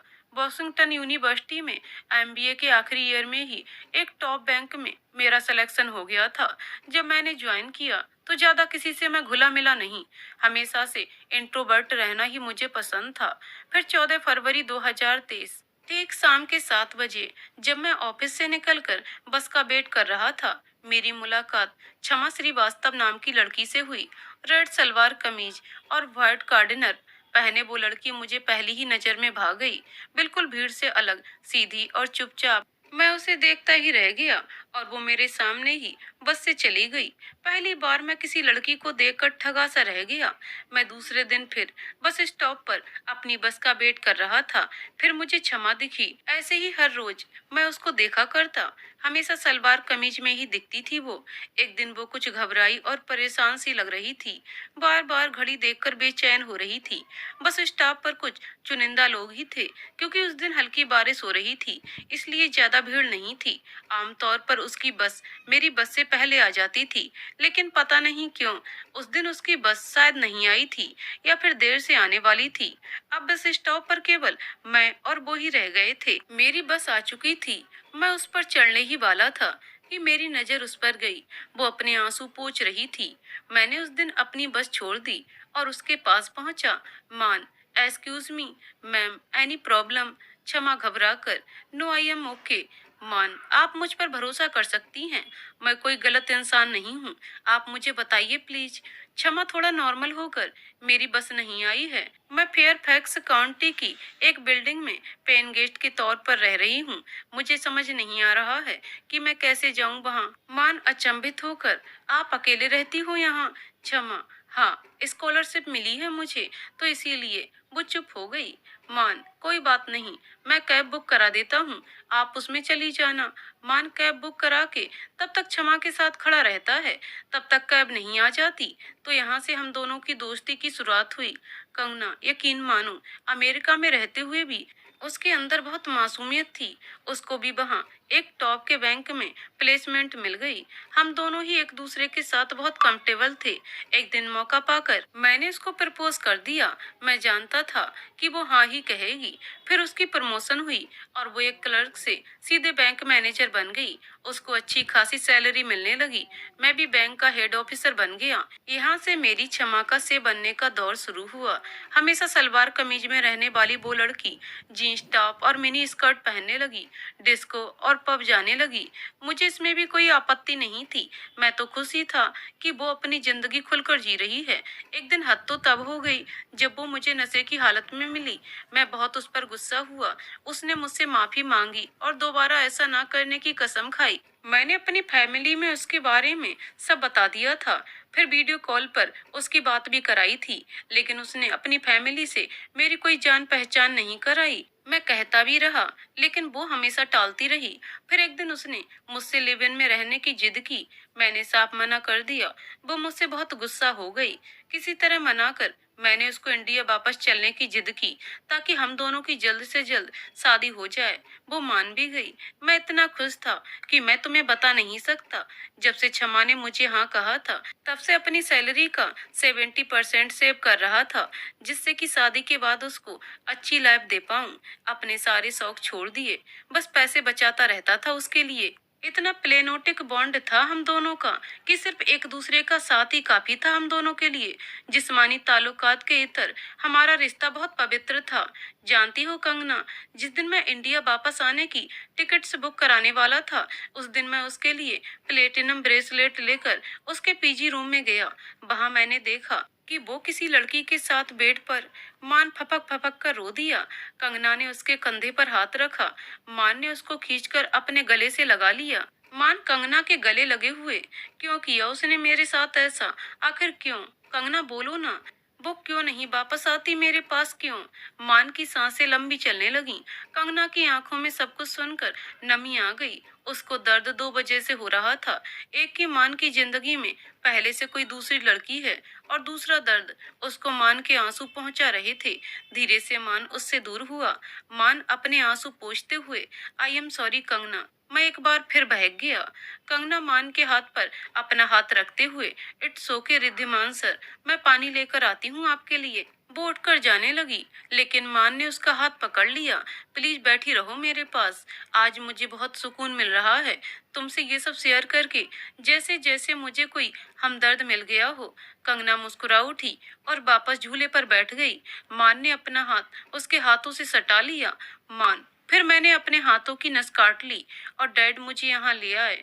आज तक ये बातें सिर्फ मेरी मॉम जानती थी, लेकिन आज पता नहीं क्यों तुम्हारे सामने मैंने अपने अतीत के पन्ने खोल कर रख दिए। Kangana, sir you can count on me, मैं किसी से भी ये डिस्कस नहीं करूंगी। माँ ने एक फीकी हंसी हंसता है, थैंक्स, लेकिन इसकी एक वजह और भी है। आज जब मैं छत से नीचे जा रहा था अपने रूम में सोने के लिए, तब मैंने मॉम डैड के रूम का दरवाजा खुला देखा। वहां पहुंचने पर मैंने उनकी बातें सुनी। मान सारी बात कंगना को बताता है। कंगना, ये सब सुनकर मेरा दिमाग बिल्कुल बंद हो गया। इसी वजह से मैंने तुम्हारे साथ इतना रफ बिहेव किया। कंगना को जब ये पता चला कि आर्यन और रिधिमा उसकी शादी मान से कराना चाहते हैं, और साथ में ये भी कि साहिल और रिधिमा को इस बात की भनक लग चुकी है कि कंगना मन ही मन मान को चाहने लगी है, उसकी हालत खराब हो गई। हल्की ठंड में भी उसे पसीना आने लगा। जब मान ने उसकी तरफ देखा तो वो भी घबरा गया। मान, कंगना कंगना। मान उसका कंधा थपथपाता है। कंगना, जी जी सर, मैं वो। मान, कंगना प्लीज, मैं जानता हूँ कि तुम मुझे लेकर ऐसा कुछ फील नहीं करती हो। उन लोगों को कुछ गलतफहमी हुई है, इतना परेशान होने की जरूरत नहीं है तुम्हें। कंगना को कुछ तो राहत मिलती है, लेकिन फिर भी उसका मन अशांत होता है। मान, कंगना मैंने तुम्हारा बहुत समय ले लिया, प्लीज तुम अपने रूम में जाओ, वरना आंटी परेशान हो जाएंगी।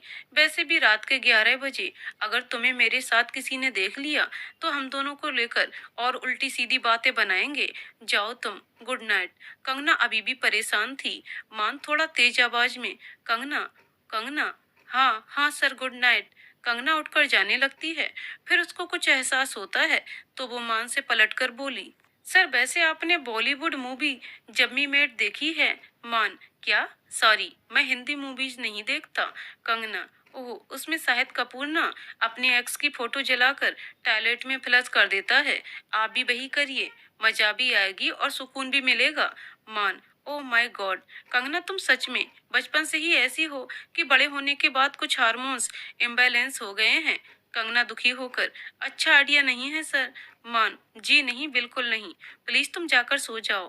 Kangana, okay sir, by the way thank you मुझसे अपनी लैब शेयर करने के लिए और मुझे इस काबिल समझने के लिए कि मैं इस लायक हूँ कि आप मुझसे अपना पास्ट शेयर कर सको। मान मुस्कुराकर, good night Kangana, sweet dreams. Kangana के जाने के बाद मान अपने मन में, मिस बकबक, एक्स की फोटो टॉयलेट में फ्लश कर दो, ये सोचकर मान जोर से हंसने लगता है। तभी साहिल उसको ढूंढता हुआ छत पर आता है। साहिल, ये आधी रात को किस जोक पर हंस रहे हो तुम? मान, कुछ नहीं, बस कंगना की बातों पर। साहिल हैरानी से, हैं, तुम दोनों की दोस्ती हो गई है क्या? मान, चलो रूम में सब बताता हूँ। रूम में आकर मान की सारी बातें सुनकर साहिल बहुत खुश होता है। साहिल, मान कंगना के बारे में एक बार सोचकर तो देखो, वो तुम्हारे लिए बहुत अच्छी हमसफर साबित होगी। मान, साहिल, मैं क्षमा को अभी भी भुला नहीं पाया हूँ, इसलिए प्लीज मुझसे कोई ऐसी उम्मीद ना करो जिसे मैं पूरा ना कर पाऊँ। साहिल, लेकिन तुम दोनों में दोस्ती तो हो गई है ना? मान, मेरी तरफ से तो हाँ, लेकिन वो क्या सोचती है ये मुझे नहीं पता। ओके, बस अब मुझे नींद आ रही है, गुड नाइट। साहिल भी मुस्कुराते हुए सो जाता है। दूसरे दिन सुबह सब ब्रेकफास्ट करने के बाद एयरकोर्ट के फेमस कॉफी के खेत देखने जाते हैं। आज मान बाकी दिनों की अपेक्षा हंस रहा था और सबसे मुस्कुराकर बात भी कर रहा था। कॉफी के बागान देखकर और अलग अलग फ्लेवर की कॉफी की खुशबू सूंघकर सबको बड़ा उत्साह आ रहा था। कंगना आज थोड़ी अलग और गुमसुम सी थी। मान से आज वो दूर भी थी, क्योंकि उसको डर था कि कहीं उसकी मान के प्रति फीलिंग्स सबके सामने ना आ जाएं। ऐसी ही वो बागान में टहल रही थी जब मान ने उसको पुकारा, मान, क्या हुआ कंगना? आज हमेशा की तरह चहक नहीं रही हो। कंगना, नहीं सर, सब ठीक है। मान ने उसको गौर से देखा। मुझे बता सकती हो, अब तो हम दोस्त बन गए हैं ना? कंगना एक लंबी सांस लेकर, सर, दोस्ती बराबर हैसियत के लोगों से की जाती है। आप में और मुझ में बहुत अंतर है। मैं मिडिल क्लास फैमिली से हूँ और आप हाई क्लास बैकग्राउंड के हैं। हम दोनों की दोस्ती को सोसाइटी अच्छी नजर से नहीं देखेगी। सब यही कहेंगे कि अमीर लड़का देखकर फंसा लिया मैंने, इसलिए बेहतर होगा हम दोनों एक दूसरे से दूर रहें। ये कहकर कंगना वहां से चली जाती है और मान स्तब्ध सा उसी जगह खड़ा रहता है। कंगना मान से ये सब कहकर वहां से चली जाती है। मान को कंगना की बातें सुनकर बहुत दुख पहुंचता है। वो चुपचाप अपनी जगह पर खड़ा रहता है। तभी साहिल मान के पास आता है। साहिल, मान क्या हुआ, कोई दिक्कत? मान धीरे धीरे साहिल को सारी बात बताता है। साहिल को ये सब सुनकर कुछ खास अच्छा नहीं लगता। साहिल, मैं जाकर बात करूं उससे? मान, नहीं साहिल प्लीज, मैं इतना स्वार्थी नहीं हो सकता। कल रात मैंने उससे बिना पूछे उसको छुआ, उससे अपना दर्द बांटा। ये भी नहीं सोचा कि वो लड़की क्या महसूस कर रही होगी। साहिल, मैं कंगना को अपनी फ्रेंडशिप के लिए फोर्स नहीं कर सकता। साहिल, लेकिन कंगना से बात करके तुम बहुत खुश हो गए थे। तुम वापस सब। मान, ऐसा कुछ नहीं होगा। मैं ठीक हूँ और खुश रहने की भरपूर कोशिश भी करूंगा। साहिल उसको कंधे से लगाते हुए आगे बढ़ जाता है। उधर कंगना सुमन और करण के साथ आ जाती है। कॉफी के बागान देखने के बाद सब लंच के लिए निकलते हैं और सीधे वहां से किलपुल फॉल्स देखने जाते हैं। ये झरना पहाड़ों के बीच बना था। सुंदरता तो इसकी देखते ही बनती थी, लेकिन इसको देखने के लिए माउंटेन हाइकिंग करनी पड़ती थी। धीरे धीरे पहाड़ों को काटकर बने रास्ते से सब नीचे उतर रहे थे। नीचे पहुंचकर नजारा देखने वाला था। दूध की तरह बहता साफ झरना और शीतल ठंडी हवा ने सबकी थकान एक झटके में उतार दी। मान को ऐसी सुकून वाली जगह बहुत पसंद थी। वो वहीं एक पत्थर पर बैठ जाता है। कंगना को भी ऐसा वातावरण बहुत पसंद था। वो भी एक पत्थर पर बैठ जाती है। दोनों की ही एक दूसरे की तरफ पीठ थी। फर्क सिर्फ इतना था कि मान आज मुस्कुरा रहा था और कंगना हमेशा की अपेक्षा आज शांत और थोड़ी गुमसुम थी। बाकी सब लोग भी बैठकर झरने को निहारने लगे। इसमें कब 1 घंटा बीत गया पता ही नहीं चला। कंगना का ध्यान मान पर जाता है। मुस्कुराते हुए और बहते पानी में छोटे छोटे पत्थर डाल रहा था।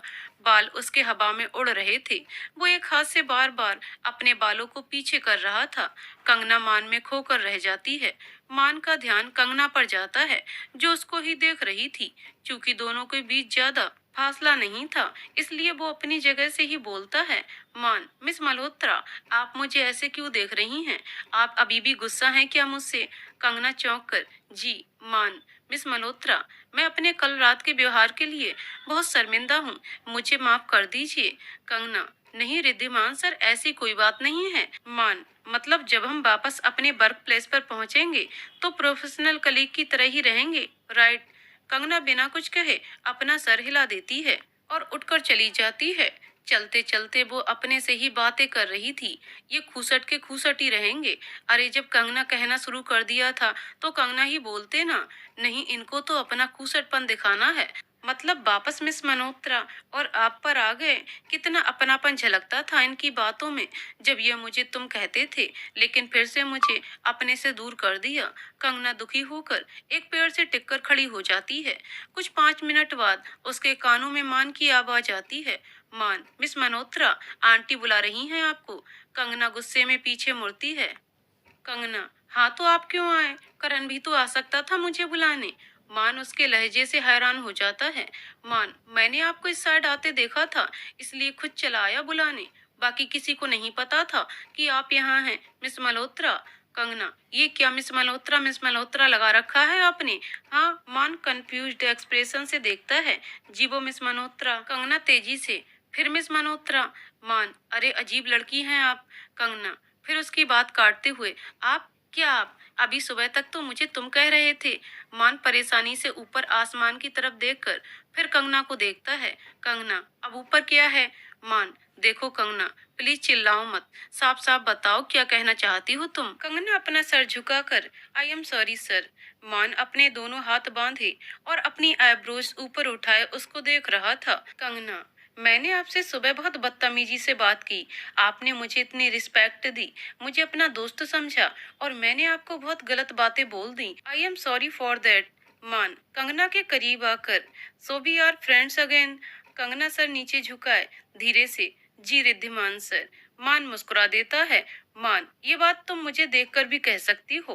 कंगना अपनी नजरें उठाकर मान को देखकर मुस्कुरा देती है। मान एक बात और, आज तो तुमने कहा सो कहा, लेकिन आइंदा से हम दोनों के बीच न ही सोसाइटी को लाओगी न ही स्टेटस को। दोस्ती की नींव प्रेम और लगाव है, उसमें पैसा समाज आदि कुछ मायने नहीं रखता। तुमने भगवान श्री गणेश और सुदामा जी की दोस्ती के बारे में तो सुना होगा ना। कंगना हैरान रह जाती है कि अमेरिका रिटर्न लड़का कैसे भारतीय संस्कृति को जानता और समझता है। मान अब चलें, सब इंतजार कर रहे होंगे। कंगना जी रिद्धिमान सर। मान तुम मुझे मान बुला सकती हो। कंगना तुरंत मैं मान सर बुलाऊं। मान को उसका बच्चों जैसा चेहरा देखकर हंसी आ जाती है। मान एस यू बिस, अपना हाथ दो मुझे, आगे ढलान है। कंगना बिना सोचे समझे अपना हाथ मान के हाथ में थमा देती है। दूर से सब इन दोनों को आते देख रहे हैं, जहां सभी उन दोनों को इस तरह देखकर बहुत खुश थे, वहीं सुमन के दिल में एक शंका पैदा हो जाती है। डिनर बाहर करके सब कॉटेज वापस आते हैं। रूम में आते ही करण फ्रेश होकर तुरंत सो जाता है। सुमन कन्नू तुम्हें कुछ बताना है मुझसे। कंगना सुबह से ही अपनी माँ से बात करने का मौका तलाश रही थी, तुरंत सारी बातें अपनी माँ को बताती है। सुमन सारी बातें सुनकर थोड़ी देर शांत होकर सब समझने का प्रयत्न कर रही थी। सुमन आर्यन सर और रिधिमा मैम तुम्हें अपने घर की बहू बनाने की सोच रहे हैं, लेकिन बेटा तुम ऐसा कोई सपना मत बुनना जो तुम्हारी हैसियत से बाहर हो। कंगना मुस्कुराते हुए जानती हूँ मम्मी, मैं अच्छे से अपनी हैसियत और अपने समाज को जानती हूँ। सुमन कंगना को गौर से देखते हुए तुम्हें मान सर से प्यार हो गया है ना। कंगना ये सुनकर बिल्कुल सन्न हो जाती है, वो अपनी नजरें झुका लेती है। सुमन कन्नू। कंगना की आंखों में आंसू आ जाते हैं, वो अपनी माँ के गले लग जाती है। कंगना मैं नहीं जानती मम्मी, ये कब हुआ कैसे हुआ, बस मैं कुछ समझ ही नहीं पाई मम्मी। सुमन प्यार से उसका सर सहलाते हुए बेटा तुम्हें इस प्यार के पूरा होने की उम्मीद तो नहीं। कंगना हरगिज नहीं मम्मी, मान सर एक चांद की तरह हैं और मैं एक चकोर। सुमन प्यार से अपनी बेटी की समझदारी पर उसके माथे को चूम लेती हैं। दोनों ही सोने के लिए बेड पर आ जाते हैं। कंगना की आंखों में अभी भी नमी थी, लेकिन एक सुकून भी था कि उसकी माँ को उसके एक तरफा प्यार पर कोई ऐतराज नहीं है। दूसरे दिन सुबह सब ब्रेकफास्ट करके पीकू पार्क देखने के लिए निकलते हैं। पीकू पार्क एक पक्षी विहार था, जिसमें तोता, सारस, शुतुरमुर्ग आदि की काफी प्रजातियां थीं। भिन्न भिन्न रंग के पक्षी देखकर सब आश्चर्यचकित रह गए। वहीं से ही दाना खरीदकर करण और कंगना पक्षियों को खिलाने लगे। कंगना बहुत प्यार से आ जा, मेरे पास ले, दाना खा ले।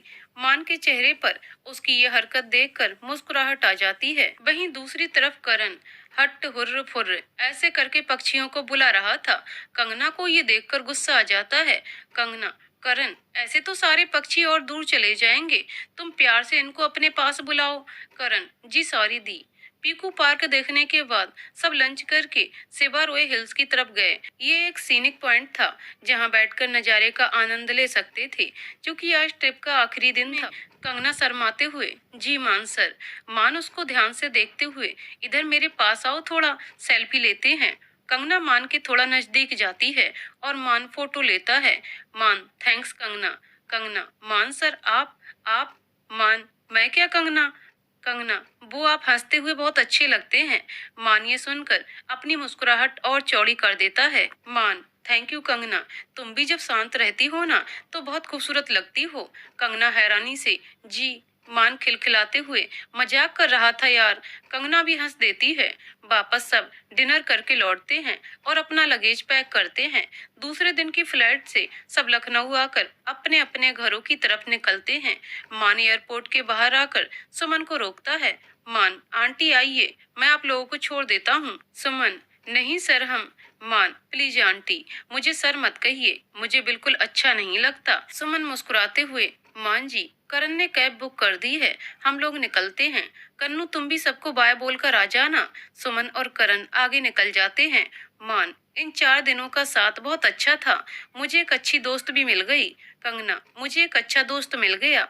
मान, स्कूल में मिलते हैं। कंगना, अभी तो स्कूल खुलने में 10 दिन बाकी हैं। मान, तो इस बात की तुम्हें खुशी हो रही है या तकलीफ? कंगना हड़बड़ाकर, जी। मान अपनी हंसी दबाकर, तुम्हारे ये एक्सप्रेशन ना चेहरे के बहुत क्यूट लगते हैं मुझे। मान उसकी नाक दबाकर और बाय बोलकर आगे निकल जाता है। वहीं कंगना शर्म से लाल हो जाती है। सुख सदन, दूसरे दिन सुबह। संजय, इन 4 दिनों में कंगना के हाथ की चाय की आदत लग गई है। आरती, सही कहा आपने, बहुत प्यारी बच्ची है। आर्यन, आपने देखा ना मॉम, अपना मान कितना खुश था उसके साथ। रिधिमा, फिर भी अभी हम उन दोनों के लिए कोई फैसला नहीं ले सकते। उन दोनों को खुद पहल करने दीजिए। मान घर में बने जिम में एक्सरसाइज कर रहा होता है, जब घर में काम करने वाला एक लड़का आकाश उसके लिए हॉट पॉट में चाय लेकर आता है। मान फ्रेश होकर चाय का सिप लेता है। सिप लेते ही उसे कंगना की याद आ जाती है। मान अपने मन में, कितनी बढ़िया चाय बनाती है कंगना। मॉम को भी जब टाइम मिलता है तो इतनी ही अच्छी चाय बनाती हैं, लेकिन आज शायद मॉम ने नहीं, आकाश ने चाय बनाई है। उधर कंगना सुबह उठकर साफ सफाई करके सुमन और करण को चाय देती है। सुमन, कितना खाली लग रहा है ना घर। कंगना, हाँ मम्मी, 4 दिन कैसे बीत गए पता ही नहीं चला। कितनी चहल पहल रहती थी कॉटेज में। सुमन, हाँ चलो मैं चलती हूँ अपने काम पर। कन्नू तुम भी चलो, हिसाब किताब भी तो करना है हमें अपने हिस्से का। कंगना, हाँ मम्मी, वैसे तो मैंने साहिल सर को सब कह दिया था कि एयरपोर्ट ट्रिप के सारे बिल्स बचा कर रखें। अब चलकर वहाँ अपना फाइनल खर्चा देख लेते हैं। कंगना सुमन को लेकर सिद्धार्थ के घर पहुँचती हैं। दोनों देखती हैं कि मान और साहिल ड्राइंग रूम में बैठे बात कर रहे होते हैं। मान को देखते ही कंगना का दिल धड़क उठता है। आगे की कहानी अगले वीडियो में। तो दोस्तों, आपको कहानी कैसी लगी कमेंट करके जरूर बताइएगा। कहानी पसंद आई हो तो वीडियो को लाइक शेयर करें और चैनल को सब्सक्राइब करें। कहानी को पूरा सुनने के लिए बहुत बहुत धन्यवाद दोस्तों।